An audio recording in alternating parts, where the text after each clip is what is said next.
அனைவருக்கும் வணக்கம். இன்றைய யோகா பகுதி நம்ம பார்க்கக்கூடியது பார்த்தீங்கன்னா, நம்மளோட முதுகு வலி, அதாவது பேக் பெயின் சொல்கிறோம் இல்லையா, அதுக்காக நம்ம பார்க்க போகிறோம். நிறைய ஏற்கனவே பகுதியில் நம்ம பார்த்துட்டோம். இருந்தாலும் வேறு சில பயிற்சிகளை நம்ம இதை பார்க்க போகிறோம். ஆண்களாக இருந்தாலும் சரி, பெண்களாக இருந்தாலும் சரி. இப்போ ஆண்களுக்கு பார்த்தீங்கன்னா அவங்களுக்குமே டூ வீலரில் இருந்தாலும் சரி, காரில் இருந்தாலும் சரி, ரொம்ப தூரம் ட்ராவல் பண்ணும்போது பார்த்தீங்கன்னா அவங்களுக்கு அந்த பேக் பெயின், அந்த பின்னாடி நேரத்தில் பேக் பெயின் வந்துடுது. இல்லைனா ரொம்ப நேரம் இப்போ ஐடி பீப்புள்ஸ்லாம் பார்த்தீங்கன்னா ரொம்ப நேரம் அவங்க சேர்லேயே உட்காந்துருக்கிறதுனால அவங்களுக்கு பேக் பெயின் வருது. அதெல்லாம் தவிர்க்கிறதுக்காக நம்ம இந்த சில ஆசனங்கள்லாம் பண்ண போகிறோம். ஆசனங்களும் சொல்லலாம், இல்லை ஒரு பயிற்சி ஆசனங்களும் அப்படின்னு சொல்லலாம். இப்போ நம்ம இதெல்லாம் படுத்த நிலையில் பண்ணுற மாதிரி இருக்கும். அது எப்படி பண்ணுறதுன்னு பார்க்கலாம் வாங்க.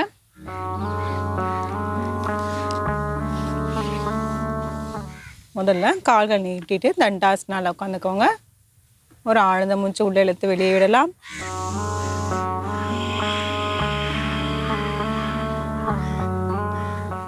இப்போ அப்படியே நம்ம கவிழ்ந்து படுத்துடலாம்.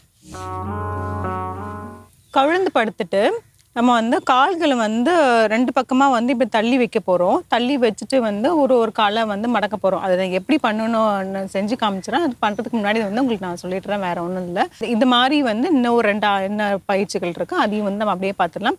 ஒன்றுத்தையும் பார்த்தீங்கன்னா நீங்கள் நிறைய டைம் செய்கிற மாதிரி இருக்கும். இங்கே நான் உங்களுக்கு ஒரு முறை இல்லை 2 முறை மட்டும் நம்ம செஞ்சு காமிச்சிடுறேன். கவிழ்ந்து படுத்துக்கலாம்.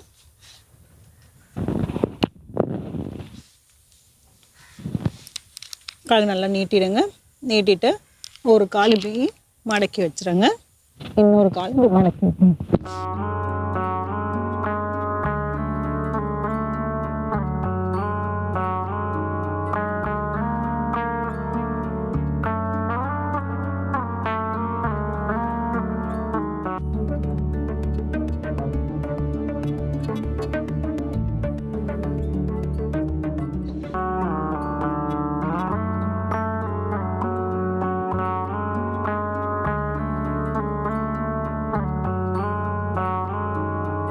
தளர்த்திக்கலாம். இப்போ பயிற்சி 2 பண்ண போகிறோம்.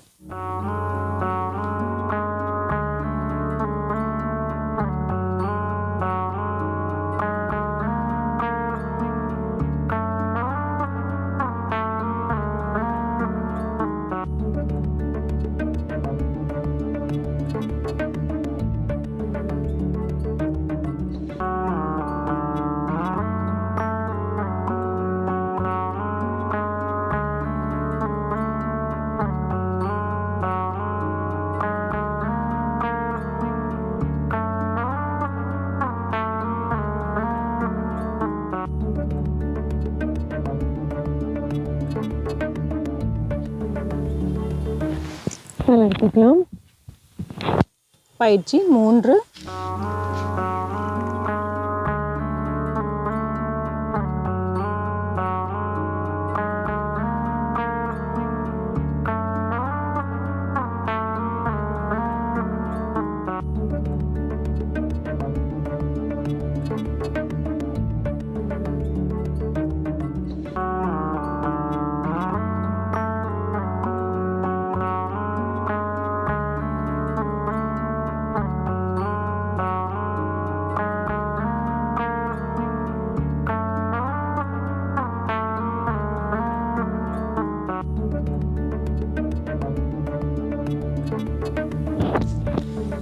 தளர்த்திக்கலாம்.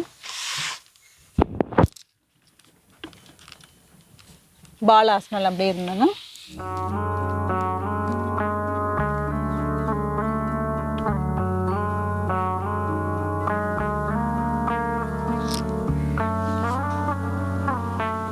தளர்த்திக்கலாம். ஒரு ஆழ்ந்த மூச்சு உள்ள இழுத்து வெளியே விடலாம்.